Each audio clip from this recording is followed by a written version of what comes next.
Bonjour, alors aujourd'hui c'est le 12 novembre et il fait très chaud, ça fait plusieurs jours qu'il fait très chaud.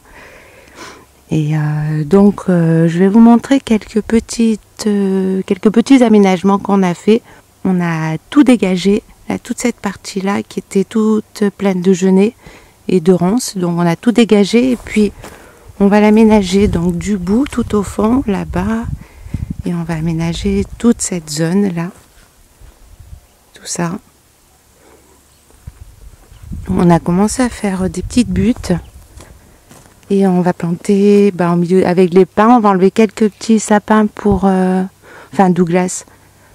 On va les déplanter pour les replanter ailleurs. On va essayer. On a déjà essayé. Il y en a quelques-uns qui ont pris et sur 6, il y en a 2 qui n'ont pas résisté et il y en a 4 qui ont bien pris. Donc on les déplante et on les met en bordure de haies près du grillage. Donc là on va mettre beaucoup d'arbres fruitiers et puis on va faire des buttes et pas mal de fleurs aussi. Donc ici le petit îlot qu'on avait fait. Donc les fraisiers continuent à bien pousser. Il y a des petites fraises encore qui sortent. Alors il y a des petites fraises. Ah, je fais de l'ombre. Voilà, là. Il y en a un peu là-bas, il y en a pas mal qui sont grignotés. Il y a toujours du persil, il y avait des choux, on en a pris quelques-uns. Il y en a d'autres là-bas de choux qui sont prêts à prendre. Et puis voilà.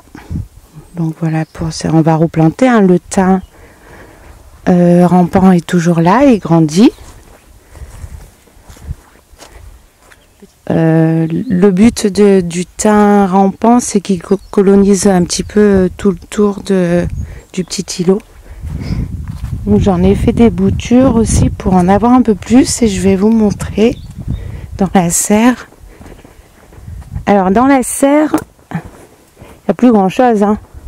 On est en novembre, mi-novembre, mais il y a toujours quelques tomates.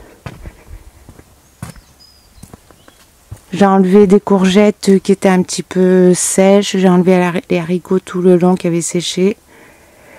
Et aussi, il y a encore quelques trucs quand même. Mais il y a toujours du chou cal. Il y a des tomates qu'on ramasse tout le temps. Alors la serre est ouverte d'un côté, mais il fait... Dans la serre, il fait 28 degrés 6. Donc pas mal quand même.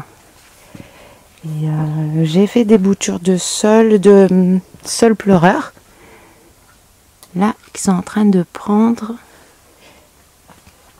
et là aussi des boutures sol pleureur. Là c'est du curcuma, ici des petits morceaux de curcuma, chou d'aubenton, et puis voilà, j'ai fait des petites boutures de thym rampant. 2 morceaux de paulownia que j'ai essayé de faire en bouture et qui ont bien marché aussi. Et qu'est-ce qu'on a, des 2 oliviers. Et ça c'est une plante qu'il faut que je multiplie, qui sent super bon. C'est le basilic d'Iran qui pousse. C'est un basilic qui pousse sur les hauteurs d'Iran qu'on nous a donné. C'est une dame qui venait d'Iran qui nous a donné ça, donc ça sent super bon. Et sinon, on a replanté plein de choux. Ça, c'est les radis daikon, ici, qu'il faudrait ramasser un peu, parce qu'on les voit là, c'est énorme. Donc, il y a tout plein de radis daikon, choux rouges. On a planté des petites salades d'hiver. Les tomates, la nuit, il fait frais, donc elles sèchent un peu. Mais je ramasse toujours des tomates. Aujourd'hui, ce matin, j'en ai ramassé encore. Tous les jours, je ramasse des tomates.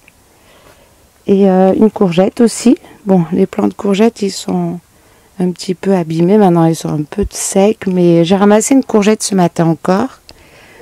Et ensuite, ici, on a dégagé un petit peu tout ça. Et puis, j'ai replanté des choux rouges, choux brocolis, des salades, du persil. Et puis voilà, pour la serre, qu'est-ce qu'on a de là ici? Du chou rouge qui pousse. Ça, c'était les brocolis qu'on laisse monter en graines pour récupérer les graines.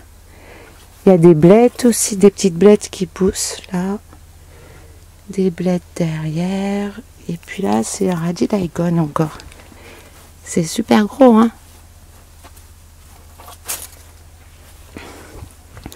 Chou cal.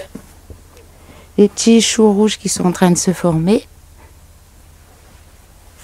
Là aussi. Et voilà pour la serre, je pense que c'est bon. Il y a un petit figuier nain au milieu qu'on avait vu la dernière fois qui grossit. Le chou à côté, c'est un chou-fleur. Radis daikon, regardez ça comme c'est énorme. Énorme. À côté de ma main. Et ça va loin, ça va dans la terre, hein, ça descend. Les vignes hein, qui continuent encore à faire des feuilles, malgré le temps. Enfin, il fait chaud dans la serre en même temps. Malgré l'époque surtout. Donc elle continue à faire des feuilles encore. Et voilà. Après le reste c'est des choux et des salades, des fleurs de courgettes encore. Salade, des petites salades qui grossissent. Voilà pour la serre.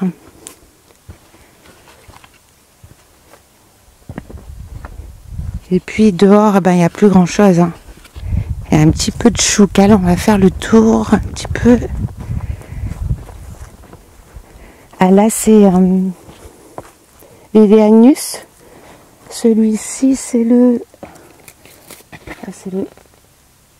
Ebengue qui commence à faire des fleurs. Il fait plein de petites fleurs. Des fraisiers qu'on a plantés récemment. Enfin, il y a quoi peut-être 1 mois et demi à peu près. Chou cal, hein. Alors là, il y en a tout plein aussi. Tout plein de chou cal. À mesure, on le mange. Hein, mais on en ramasse, on mange. Là aussi, chou cal. Des petits choux qui... Celui-là, c'est un vieux qui refait des feuilles qu'on avait pris. Des choux cal aussi là. Là, il y a un petit chou qu'il faudrait ramasser. Il commence à s'abîmer. Et puis, il y a aussi les feijoa. On avait planté cet été, je crois, oui. Feijoa là. Et puis là, il y a un petit fruit. C'est le premier, mais en même temps, on vient de le... Ah, ben voilà. Et ben, il est tombé. Le feijoa, le premier.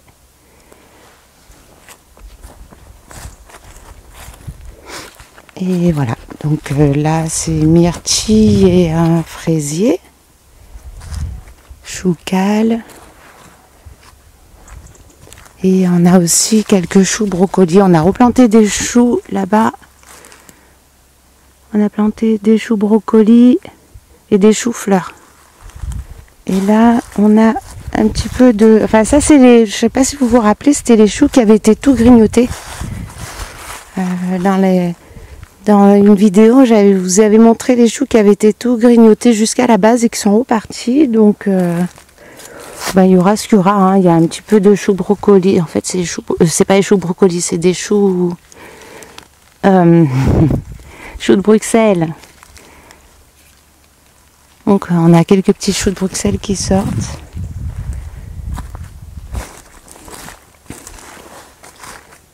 Mais pour le mois de novembre, là, il n'y a plus grand chose en fait. Hein. Donc voilà pour le petit tour dans le potager. Et puis aussi, je voulais vous montrer, on a mis un portail. On a installé un portail qu'on nous a donné. Hop, un petit oiseau qui était au pied du portail qui s'est envolé.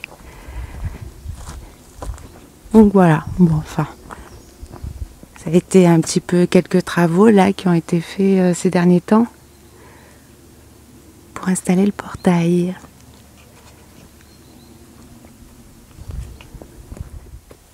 Alors ici, on a un petit tas de bois. Je sais plus si c'est du frêne ou du hêtre. Je crois que c'est du frêne. On va avec ça faire des petites cuillères, des petites fourchettes. On va essayer de faire des petits bols en bois. Donc Voilà, si jamais on s'y met, si on prend 5 minutes pour s'y mettre, on vous montrera ça. Donc voilà, ça c'est un petit tas de bois pour fabriquer des ustensiles en bois. Et des bols, des assiettes. Des assiettes, il n'y en aura pas beaucoup parce que les diamètres sont un petit peu petits. Mais... Je vous montre aussi l'arbre à tomates qu'on avait acheté chez Septan et qui a bien grandi. Donc c'était juste pour vous le montrer. Il est toujours en pot. Mais quand on aura fait la serre tropicale, enfin la serre chauffée avec les fustes, la serre en fuste, normalement on doit le mettre dedans. Donc pour le moment il est en pot parce que il craint le gel et s'il fait froid on le rentre. Mais pour le moment il est dehors parce qu'il aime bien le soleil. Donc voilà, il a bien grandi.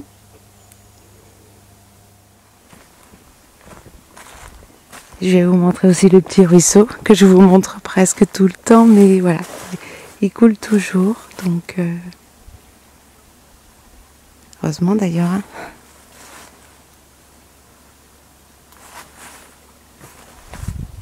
C'est super agréable, ça j'adore ce coin-là. Il est trop beau. Je vais vous montrer là-bas.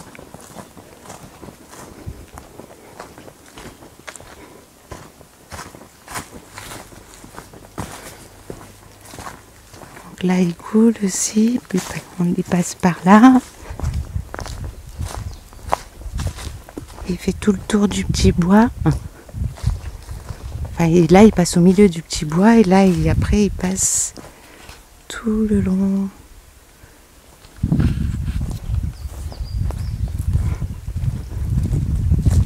Et ici on a un petit peu élargi le petit ruisseau. Donc il y a plus de surface du coup d'eau.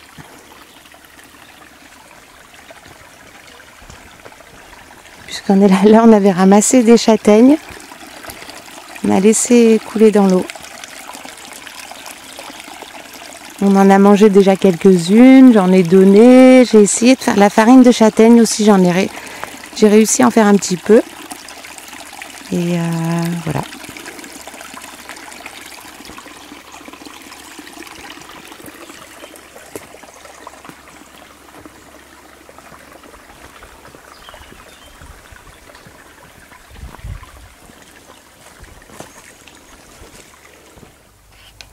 Donc voilà, c'est ce que je vous disais, là on a fait de la farine de châtaigne, là ici un petit peu, et on les a fait sécher, les châtaignes on les a fait sécher au-dessus du poêle, là on les a posées là pendant plusieurs jours, puis ensuite je les ai mixées pour faire de la farine.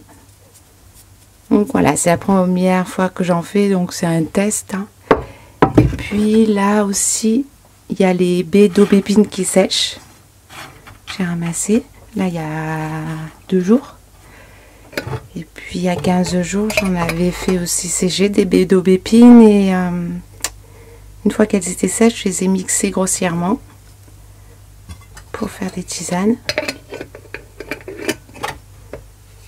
Et voilà. Oups, ça fait pas la mise au point.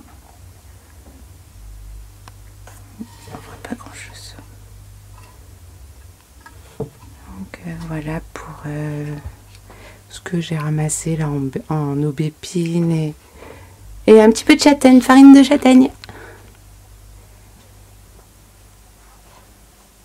Bah à bientôt pour la suite.